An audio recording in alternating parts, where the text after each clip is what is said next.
brought to you by Summercool. Pack कर दे summer cool. Summer cool cooler हवा ऐसी छोड़े पूरी फैमिली को ठंडक से जोड़े। समरकूल लाइफ बनाए वंडरफुल। जज साहब ने वो दिखाया है कि जज जब न्याय करने पे आता है तो वो भगवान का रूप ले लेता है। तो हम कह सकते हैं कि भगवान शिव के रूप में जज साहब ने इस मुद्दे पर न्याय किया। मतलब एक तय कहानी के अनुसार सीबीआई ने सारा काम किया। इससे बड़ा लांछन, इससे बड़ा जजमेंट क्या हो सकता है। और जिस शीश महल की बात करते हैं, हमने तो कहा कि चलो चलते हैं साथ, आप भी चलिए मेरे साथ।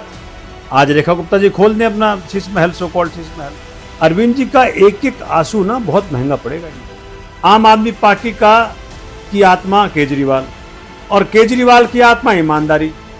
ईमानदारी पे हिट करो, केजरीवाल हाथ होंगे, केजरीवाल हाथ होंगे, आम आदमी पार्टी हाथ होगी। जज साहब कहते हैं मजाक बना रखा है तुमने। और इसी कारण से सीबीआई का जो इन्वेस्टिगेटिंग ऑफिसर है उसको कहा इसके खिलाफ एक्शन लो। राउज एवेन्यू कोर्ट से आम आदमी पार्टी और उनके सभी बड़े नेताओं को बहुत राहत भरी खबर आई है। जी हाँ, जितने भी लोगों पे आरोप लगाए गए थे शराब घोटाले के नाम पे, उन सभी को कोर्ट ने बरी कर दिया है। अब इस बात पे चर्चा करने के लिए हमारे साथ आम आदमी पार्टी के पूर्व कानून मंत्री, एक वरिष्ठ नेता, विधायक रहे सोमनाथ भारती जी हैं। सर, सबसे पहले तो प्रतिक्रिया आपकी, जो ये कोर्ट का फैसला आया है इस पे क्या कहेंगे सर आप? मैं एक जो भारतवर्ष की धरोहर के रूप में हम जिसे कहते हैं कि सत्यमेव जयते, सत्य की जीत होती है। परमात्मा के घर में देर भले ही हो लेकिन अंधेर नहीं है। और इस प्रकार से भाजपा का नकाब उतरा है। वो अगर भाजपा में कहीं तनिक भी शर्म हो तो चुल्ली भर पानी में डूब के मर जाना चाहिए। इस जजमेंट में जो 598 पेज का है, एक एक एस्पेक्ट, एक एक पहलू, एक एक इन्वेस्टिगेशन का जो तरीका सीबीआई का है, एक एक स्टेटमेंट, सबको डिटेल में इन्होंने डील किया है। जज साहब ने वो दिखाया है कि जज जब न्याय करने पे आता है तो वो भगवान का रूप ले लेता है। तो हम कह सकते हैं कि भगवान शिव के रूप में जज साहब ने इस मुद्दे पे न्याय किया। सोच सकते हैं कि एक सिटिंग चीफ मिनिस्टर, भारत के आजाद भारत के इतिहास में 156 दिन आपने एक सिटिंग सीएम को ऑफिस से उठा के, सिटिंग सीएम जो अभी तत्कालीन था, उठा करके आपने जेल में डाल दिया। सबूत पता है वो सबूत क्या है? जजमेंट कह रहा है कि सबूत है कि जी the allegation against A18, that is Arvind Kejriwal, is primarily on a solitary line in the statement of prosecution witness 2 to 5, stating that फलाना would be contacting him। कह रहे हैं कि ये स्टेटमेंट आपने एक आदमी जो एक्यूज्ड टर्न्ड अप्रूवर था, मतलब क्या, वो व्यक्ति जो कि पहले एक्यूज था, उसको कहा कि भैया कुछ कह दो तो बार्गेनिंग कर लेते हैं। तो उस व्यक्ति से कहलवाया कि जी हमें इन्होंने कहा था, अरविंद केजरीवाल जी ने, कि आप के कविता से बात कर लो, इतना ही है। कहां कहा था जी ऐसा? तो 12-14 लोग वहां पे थे। तो जज साहब ने कहा कि उन 12-14 में से किसी एक का भी स्टेटमेंट क्यों नहीं लिया आपने? भाई जो एक्यूज्ड है, अगर वो अपने इंडिपेंडेंस के लिए, अपने आजादी के लिए, अपने जीवन को बचाने के लिए आपसे बार्गेनिंग करता है कि ठीक है जी मैं बोल दूंगा केजरीवाल के खिलाफ और हमको छोड़ दो, जज साहब ने कहा ये तो सबसे वीक एविडेंस है आपका। अगर इसके साथ कोरबोरेशन में किसी इंडिपेंडेंट विटनेस का भी स्टेटमेंट होता तब तो हम मानते। तो कह रहे हैं सिटिंग सीएम को आपने सिर्फ एक व्यक्ति के कहने पे, जो कि एक्यूज था और आपके कहने पे अप्रूवर बना, उठा लिया आपने। उसी प्रकार से कहा गया कि सिसोदिया साहब ने क्या किया था, बोला भैया, उन्होंने कहा कि ट्रांजैक्शन ऑफ बिजनेस रूल्स है दिल्ली गवर्नमेंट का, है ना, उसके अनुसार सरकारें चलती हैं। उसी प्रकार से business of Delhi allocation rules हैं। उसी प्रकार से Delhi secretariat, central secretariat manual of office procedure है। इन सब के तहत प्रोसेस शुरू हुआ था। कोई पॉलिसी सरकार बनाती है तो नीचे से लेके ऊपर तक, यहां तक कहा कि भाई इट वॉज नॉट नीडेड कि एलजी तक फाइल जाए, लेकिन उन्होंने एलजी तक फाइल भेजी, एलजी तक फाइल भेजी। तो सिर्फ सिसोदिया क्यों? कि अगर इस प्रकार से पॉलिसी पे हम सवाल उठाने लगे, चाहे वो पॉलिसी बाद में खराब निकले अच्छा निकले, कोई फर्क नहीं पड़ता। क्रिमिनल इंटेंट कहां है? साफ साफ बोला इसमें। और यहां तक कह दिया, आपको मैं क्या बताऊं, आज जिस प्रकार से मेरे मन में जज साहब के प्रति श्रद्धा बढ़ी है और पूरे भारतवर्ष में जुडिशरी के प्रति श्रद्धा बढ़ी है कि इट वॉज प्रीमेडिटेटेड, मतलब एक तय कहानी के अनुसार सीबीआई ने सारा काम किया। इससे बड़ा लांछन, इससे बड़ा जजमेंट क्या हो सकता है? इससे बड़ा इंडैक्टमेंट क्या हो सकता है? सोचिए, अब जब इतने खुले रूप में 600 पेजेस की, 598 पेजेस के अंदर ये सारी बातें खुल के आ गई, तो कम से कम अब तो भाजपा को हाथ जोड़ के माफी मांग लेनी चाहिए कि आपने एक ऐसा व्यक्ति, Arvind Kejriwal income tax commissioner थे, अगर वो पैसे बनाने की, अगर उनके किसी भी ना पुराने, मुझे कल मेरे से मिलने आए थे, कह रहे सोमनाथ जी मैं इनको तब जानता हूं जब मेरा केस हुआ करता था इनके सामने, और 10 दिन में मेरे पास घर चल के कागज आया था, खुद बताया कल मेरे ऑफिस में आकर के। तो अरविंद केजरीवाल जी की ईमानदारी के ना सबूत इस इनकम टैक्स डिपार्टमेंट में, जब एनजीओ में काम करते थे, जब आईआईटी में थे, हर तरफ फैले हुए हैं। कोई विश्वास ही नहीं करता था कि अरविंद केजरीवाल जी के ऊपर लांछन लग सकता है। अच्छा, आप ये बोल रहे हैं कि बीजेपी के लोगों को माफी मांगनी चाहिए, लेकिन बीजेपी के लोग तो उल्टा अब आरोप लगा रहे हैं कि कितने सारे मोबाइल डिस्ट्रॉय किए गए, कितने सारे मनी लॉन्ड्रिंग के मामले भी थे, शीश महल को लेकर के भी वो लोग सवाल उठा रहे हैं। तो ये तो कई, और ये भी अब कहा जा रहा है कि ये अभी लोअर कोर्ट का था, अब ये हायर कोर्ट जाएगा, सुप्रीम कोर्ट अभी बात। देखिए, मैं सारा जीवन वकालत किया हूं, जुडिशरी में ना सबसे इंपॉर्टेंट कड़ी होती है ट्रायल कोर्ट। ट्रायल कोर्ट ही सारा एविडेंस देखता है कि क्या क्या एविडेंस है, क्या नहीं है। तो जो कुछ भी देखना था एक ट्रायल कोर्ट को, ट्रायल कोर्ट ने तसल्ली से देखा उसको, कोई जल्दीबाजी नहीं की। 156 दिन जेल में केजरीवाल जी रहे, 530 दिन जेल में सिसोदिया जी रहे, और एक एक एविडेंस को, जो सो कॉल्ड एविडेंस था सीबीआई के पास, सबको खंगाला और कहा कि मुझे हंसी आती है अगर इस प्रकार के इन्वेस्टिगेशन सीबीआई कर रही है तो। साथ में पहली बार भारत के इतिहास में ऐसा हुआ कि सीबीआई के इन्वेस्टिगेटिंग ऑफिसर के खिलाफ जांच का रिकमेंडेशन किया है, तो कभी नहीं हुआ। अच्छा, मतलब सीबीआई का जो आईओ है, आज सारे सीबीआई के अधिकारी समझ लें कि भाजपा वाले आपको बचा नहीं सकते हैं, आपके कर्म आपका पीछा नहीं छोड़ेंगे। तो किसी के अधीन होकर काम नहीं करना है, आपको इंडिपेंडेंट होकर काम करना है। आप देखें, सब्सटेंस है तो बिल्कुल प्रोसिक्यूट करें, लेकिन इनका सोल पर्पस क्या था? केजरीवाल जी की जो इकलौती पूरे भारत, पूरे विश्व में जो एक ट्रेट है, वो क्या है? ईमानदारी। जिस व्यक्ति ने इनकम टैक्स कमिश्नर होने के बावजूद अपना जीवन ऐसे जिया हो जैसे कोई फकीर जीता हो, सुंदर नगरी के स्लम में जाकर काम कर रखा हो। आप फकीर की तरह जीने की बात कर रहे हैं, और बीजेपी के लोग ये, और इवन जो सीएम है, उन्होंने उनके पहनावे तक पे बोला है कि वो बड़ी साइज का शर्ट पहनते हैं, शीश महल में रहने की आदत थी, जब दिल्ली में नहीं रहा तो पंजाब जाके रह रहे हैं। तो इस तरह के आरोपों पे अब क्या कहेंगे आप? देखिए, अब इसको कहते हैं थेथरई। जब आपकी पोल खुल गई तो एक, अगर कोई डिग्निटी वाला बंदा होता तो कहता कि भाई साहब गलती हो गई मुझसे। और दूसरी बड़ी बात, आप क्यों सीबीआई को डिफेंड कर रहे हैं? इसका मतलब आप ही ने करवाया था। भाई सीबीआई के खिलाफ कुछ बोलो, बीजेपी डिफेंड करने लगती है, इलेक्शन कमीशन के खिलाफ कुछ बोलो, बीजेपी डिफेंड करने लगती है। इसका मतलब क्या है? दाल में तो काला है। और जिस शीश महल की बात करते हैं, हमने तो कहा कि चलो चलते हैं साथ, आप भी चलिए मेरे साथ। आज रेखा गुप्ता जी खोल दें अपना शीश महल, सो कॉल्ड शीश महल।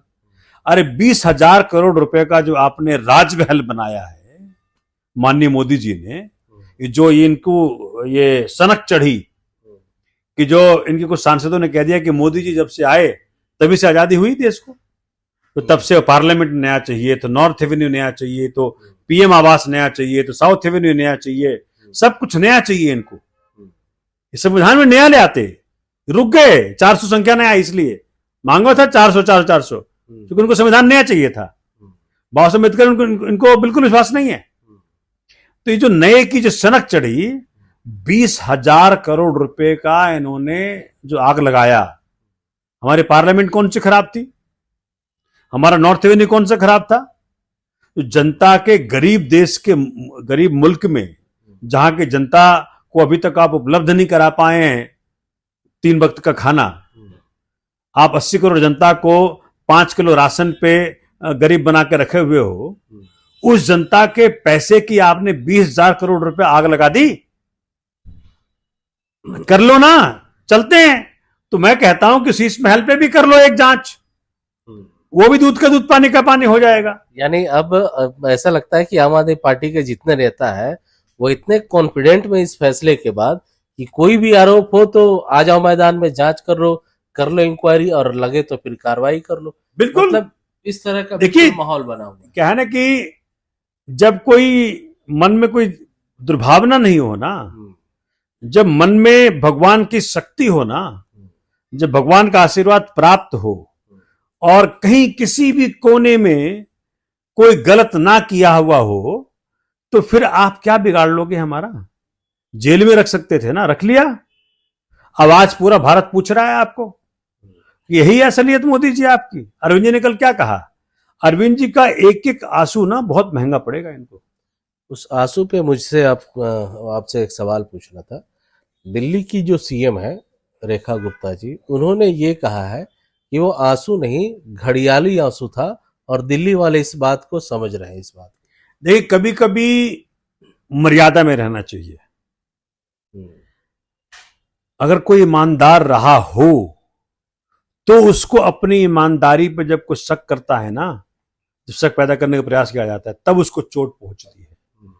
अब जो कभी ईमानदार रहा ही नहीं हो, जिसको मुफ्त में सीएम की सीट, मुफ्त में फलाने की सीट मिल जाए, उसे क्या पता है ईमानदार होने का क्या गर्व होता है, और उस गर्व में जब कोई चोट पहुंचाने का प्रयत्न करता है तो क्या चोट लगती है। ये तो केजरीवाल जी के उस आंसू के पीछे दर्द है जो दिखा कि एक वो 4th क्लास पास नहीं है कोई, वो आईआईटी का प्रोडक्ट है।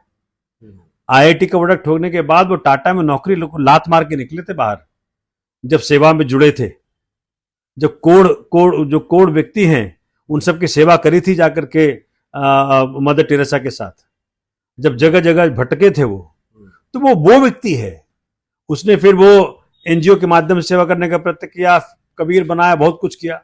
सेवा की बात आप कर रहे हैं, अब से थोड़ी देर पहले मैं आपके लोकसभा क्षेत्र जहां से आपने चुनाव लड़ा था, और केजरीवाल जी का जो विधानसभा है जहां से वो जीतते हैं, वहीं से हारे भी, यानी नई दिल्ली विधानसभा क्षेत्र में मैं गया था, और वहां पे कई लोगों से मैंने राय ली इस बात पर। जबकि कोर्ट का फैसला आया है तो ज्यादातर लोगों का यही कहना था कि उन्हें लगता था कि केजरीवाल निर्दोष है, और इस फैसले के बाद आम जनता में भी खुशी देखने को मिल रही है। तो ये कितना बूस्ट कर रहा है आपकी पार्टी को, केजरीवाल जी के लिए, आपके लिए कितना इंपॉर्टेंस रखता है ये सब चीज? देखिए, कारण क्या है कि हम सबको मालूम था कि आज नहीं तो कल सच्चाई तो आएगी, लेकिन इन्होंने जो खेल खेला कि केजरीवाल के ईमानदारी पे आंच लगाओ, क्योंकि वहां ये पहुंच नहीं पा रहे। पहली बार भारत की पॉलिटिक्स में कोई व्यक्ति ने बात किया कि मैं तुम्हारा स्कूल अच्छा करूंगा, और कहा ही नहीं, करके दिखाया। भाजपा के पास आज 21 राज्य हैं, गुजरात में वो 32 साल से हैं। एक अच्छा स्कूल दिखाने को जब कहा गया तो माननीय मोदी जी ने अहमदाबाद में एक टेंट में झूठा स्कूल बनाए खड़ा कर दिया, लोगों ने पकड़ लिया उसको जाके। तो जिस पार्टी के जहन में, जिस पार्टी की नीयत में कभी भी जनता के समस्याओं के समाधान करने की बात ना हो, उसे तो केजरीवाल चुभेगा। कि जो बात कर रहा हो कि भाई गरीबों के बच्चे पढ़ लिख करके बड़े बड़े अधिकारी बन जाएं, आईएएस आईपीएस बन जाएं, जो गरीबों को सपना दिखाया हो और उसको पूरा करने का प्रयत्न किया हो। जो पूरे विश्व में दिल्ली का नाम इसलिए रोशन हुआ कि सरकारी स्कूल इतने अच्छे कैसे हो सकते हैं, जहां रिकॉर्ड बना कि 2.25 लाख बच्चे प्राइवेट छोड़ करके सरकारी में एडमिट हो गए हों, जहां रिकॉर्ड बना कि सरकारी स्कूल से बच्चे हजारों की संख्या में आईआईटी और मेडिकल पास कर रहे हों, जो गरीबों के बच्चों को एक स्टेचर देने का प्रयत्न किया, स्कॉलरशिप देने का प्रयत्न किया, फ्री कोचिंग देने का प्रयत्न किया, जो गरीब के माता पिता को तकलीफ ना हो मेडिकल की, मोहल्ले मोहल्ले मेडिकल मोहल्ला क्लिनिक बना करके दे दिया। अब आप तो इतनी सारी चीजें करने का जो अरविंद जी के जरिए एक संभावना पैदा हुआ भारतीय राजनीति में, उससे भाजपा घबराई और साथ में कांग्रेस घबराई। दोनों ने मिलकर फैसला किया कि अगर ये आदमी सफल हो गया तो हम दोनों बिजनेस से बाहर हो जाएंगे। ठीक है, क्योंकि आज तक जनता का पैसा जनता को वापस किसी ने नहीं दिया। पहली बार केजरीवाल जी ने कहा कि आपको हम फ्री बिजली देंगे, आपके टैक्स से हम कलेक्ट करते हैं, और फ्री बिजली को मुफ्त की बात नहीं थी। That was an excellent IITian mind to incentivize आपकी सेविंग। समझिए कि 200 यूनिट आपको कह दिया, आप जाके देखते हो कितना उठा भैया, 200 से कम रहने का प्रयत्न करते हो। इससे क्या हुआ, पूरे दिल्ली में एक बचत की लहर फैली। तो दिल्ली कभी एक्स्ट्रा बिजली नहीं खरीदी उसने। तो ये क्या जाने गवर्नेंस क्या होता है। इसलिए उन्होंने कोर एलिमेंट केजरीवाल या ईमानदारी पे हिट किया। देखो, आम आदमी पार्टी की आत्मा केजरीवाल, और केजरीवाल की आत्मा ईमानदारी। ईमानदारी पे हिट करो, केजरीवाल हाथ होंगे, आम आदमी पार्टी हाथ होगी। लेकिन जाको राखो साइयां, मार सके न कोई। चलिए, ये तो सच्चाई है, लेकिन जिस स्कूल और आप मोहल्ला क्लिनिक का क्रेडिट आप ले रहे हैं, दिल्ली की सीएम ये बताते हैं कि उसमें बड़ा घोटाला हुआ है, और घोटाले की बात कर रही हैं स्कूल में भी और जो मोहल्ला क्लिनिक है उसमें भी। देखिए, अभी तो इनका सबसे बड़ा बलून फूटा है, शराब घोटाला। ठीक है, मैं कह रहा हूं भाई तुम्हारे पास सारी एजेंसियां हैं, आज शर्म नहीं आती कि अपने सीबीआई वाले दे रहे हो। आज भाजपा वाले अपने सीबीआई वाले दे रहे हैं, कह रहे भैया कैसा तुमने किया, तुम्हारी चोरी पकड़ी कैसे गई, तुमने आज हमें एक्सपोज कर दिया। नहीं, जैसा क्या कह रहे हैं, कह रहे थे investigation appears to have proceeded on a predetermined trajectory, मतलब पहले से फैसला कर रखा था आपने। implicating virtually every person associated with the formulation or implementation of the policy in order to lend an illusion of depth and credibility to an otherwise fragile narrative। Sir, कर तुमने जानबूझ करके जो तुमको तय की गई कहानी दी गई थी, उसके ऊपर तुमने बिल्ड करने का प्रयत्न किया, जहां कुछ नहीं था। यही कह रहे हैं, जहां कुछ नहीं था, जहां फ्रजाइल नैरेटिव था, नैरेटिव तुम्हारा फ्रजाइल था, वहां तुमने जान डालने का प्रयत्न किया। ये क्या है सर? इसीलिए इस पे मैं आपसे एक चीज जानना चाहूंगा, क्योंकि आप पेशे से वकील भी हैं और जो जज साहब की जो जजमेंट है वो आप सुना भी रहे हैं। अब एक टेक्निकली चीज मैं आपसे जानना चाहता हूं कि कहा यह जा रहा है जो एजेंसियां हैं वो हाई कोर्ट भी जा सकती है, सुप्रीम कोर्ट भी जा सकती है। चलिए, वो जाएंगे, लेकिन सर ये लगभग जो 600 पेज का ये जो जजमेंट है, किसी भी अपर कोर्ट के लिए ये कितना मायने रखता है, और क्या इसको कंसीडर नहीं होगा वहां पे जाकर के? जैसे ही कोई भी चीज लिख दी जाती है, जैसे सुप्रीम कोर्ट का आप, मैं बता दूंगा केस का नाम, सुप्रीम कोर्ट कहती है कि भाई जो आईओ कर सकता मैं नहीं कर सकता। जो इन्वेस्टिगेटिंग ऑफिसर होता है वो शुरुआती बंदा होता है। ठीक है, जो ट्रायल कोर्ट कर सकता है वो हाई कोर्ट नहीं कर सकता, क्योंकि ट्रायल कोर्ट ही सब कुछ बिल्ड करता है केस को। हाई कोर्ट तो ये देखेगा कि भाई जो कुछ भी फैक्ट्स लेके सीबीआई आई थी उस पे जज साहब ने क्या कहा है। तो जब तेरे पास फैक्ट ही नहीं है, जब एक सिटिंग सीएम को अरेस्ट करने के लिए तुम्हारे पास एक ही था कि भाई एक को एक्यूज्ड, मतलब ऐसे हो गया जैसे कि मान लीजिए आप और हम दोनों को सरकार उठा ले, अब बोले अमरदीप तुमको तभी जेल छोड़ूंगा जब सोमनाथ खिलाफ कुछ बोलेगा। अमरदीप कहता है भैया ठीक है, हमको बच्चे पालने हैं, मैं बोल दूं सोमनाथ भारती के खिलाफ। तो आपने बार्गेनिंग कर ली कि मेरी रिहाई हो जाए, सोमनाथ भारती के खिलाफ एक स्टेटमेंट दे दूंगा मैं। सिर्फ यही एक स्टेटमेंट उनके पास है और कुछ नहीं। और स्टेटमेंट क्या है, वो भी कुछ ऐसा नहीं कि इसे पैसे दिए। स्टेटमेंट क्या है, कह रहा है कि आप तुम ये कह दो कि केजरीवाल जी ने के कविता को मिलने को बोला था, बस। ना कोई पैसे का लेन देन, ना कोई मनी का ट्रेल, ना कोई और बात, कुछ भी नहीं। जज साहब कहते हैं मजाक बना रखा है तुमने, और इसी कारण से सीबीआई का जो इन्वेस्टिगेटिंग ऑफिसर है उसको कहा है इसके खिलाफ एक्शन लो। अब जाकर के इन्वेस्टिगेटिंग एजेंसियां जागेंगी कि भैया ये तो साले मरवा देंगे हमें, ताकत तो जज के हाथ के कलम में है। तो जब हाईकोर्ट मामला जाएगा तो 600 पेज को डील करना पड़ेगा उनको। सुप्रीम कोर्ट जाएगा तो जो 200 पेज अगर और लिखेगी हाईकोर्ट इसके ऊपर, तो 800 पेज को डील करना पड़ेगा सुप्रीम कोर्ट को, क्योंकि जजमेंट जो है ना तो लिखा नीचे जाता है, उसमें कमियां निकाली जाएगी अगर कोई होगा तो। लेकिन मैंने पढ़ा है, मैंने अपने राजनीतिक और वकालत की जिंदगी में ऐसा जजमेंट नहीं देखा जहां की खुल करके हर पहलू पे चर्चा किया गया। और ये कोई एक्विटल नहीं है, ये डिस्चार्ज है। कुछ भाजपा साहब वो बता रहे थे कि जी डिस्चार्ज, डिस्चार्ज ये एक्विटल का है। अरे भैया थोड़ा कानून पढ़ लिए होते, माना अरुण जेटली जी नहीं है, लेकिन अभी भी तुम्हारे पास अच्छे वकील 2-4 तो हैं ही, पढ़ लिए होते कि डिस्चार्ज बड़ा होता है। इसका मतलब जज साहब पता क्या कहा इसमें, जज साहब ने कि सुप्रीम कोर्ट कहता है कि भाई चार्ज बनाते वक्त या डिस्चार्ज का फैसला करते वक्त आपको ये देखना होता है कि जो मटेरियल लेकर के सीबीआई आपके पास आई है, एजेंसियां लेकर के आपके पास आई है, क्या उसमें से अगर सब कुछ सच मान लिया जाए तो क्या ग्रेव सस्पिशन पैदा होता है कि नहीं होता है। कह रही सस्पिशन नहीं, सुप्रीम कोर्ट कह रहा है सस्पिशन नहीं, ग्रेव सस्पिशन पैदा होना चाहिए, तब जाकर के आप केस चलाओगे। तो जज ने कहा ग्रेव सस्पिशन छोड़ो, यहां तो सस्पिशन ही पैदा नहीं हो रहा मुझे। अब बताइए तो कैसे काउंटर करेंगे आप। इसलिए आज मैं देख पा रहा हूं कि जो विंडिक्टिव पॉलिटिक्स हो गई है कि भाई एन केन प्राक्रीन, आप जो है राजनीतिक प्रतिद्वंदी को दुश्मन मान लो और कुछ भी करने को आतुर रहो। आप उनके जो 530 दिन सिसोदिया जी का और 156 दिन अरविंद जी का जो जेल में रहा, जो परिवार तड़पा, आज उनको परिवार तड़पने की चिंता नहीं है, उनको चिंता है दिल्ली वासियों को तड़पने की।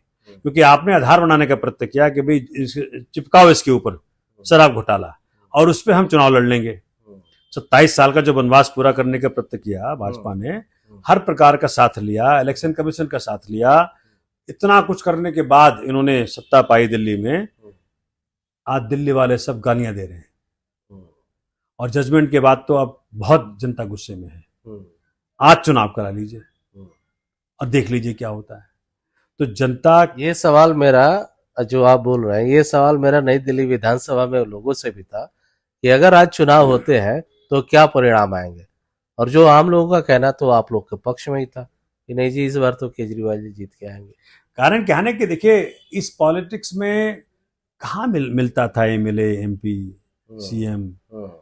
जो आम बनाया हमने एमएलए, एमपी, सीएम को कि जो मर्जी चाहे मिले, गरीब ऑफिस में आके कुर्सी पे बैठ के बात करे, बराबरी के हक से बात करे, अमीर गरीब का फर्क नहीं हो, हिंदू मुसलमान का फर्क नहीं हो। ये जो चीज स्टैब्लिश की बाबा साहब अम्बेडकर के संविधान के तहत, ये अजूबा हो रहा। उस अजूबा के कारण भाजपा और कांग्रेस दोनों प्रताड़ित रहे, क्योंकि ये तो मिलेंगे नहीं, मिलेंगे तो कमा नहीं सकते। इन्हें कमाने का कारण क्या है? पहला कि नहीं मिलना है, जनता से दूर रहो। भाई कितने पुल गिर गए बिहार में, कितने यहाँ कितने गड्ढों में मेरे बच्चे, हमारे बच्चे मर गए, वो तो हिंदू थे। तो यानी अगला जो चुनाव है आप लोग उसकी तैयारी में अभी से लग गए हैं, और बाकी स्टेट का भी होगा, उसमें भी फायदा होने के देखिए आसार है। इन्होंने कई बार हमें गिराने का प्रयत्न किया, लेकिन वो जो बड़ी प्यारी लाइन है कि ना मैं गिरा ना मेरी उम्मीदों के मीनार गिरे, ना मैं गिरा ना मेरे उम्मीदों के मीनार गिरे, लेकिन ये हमें गिराने में कई बार गिरे।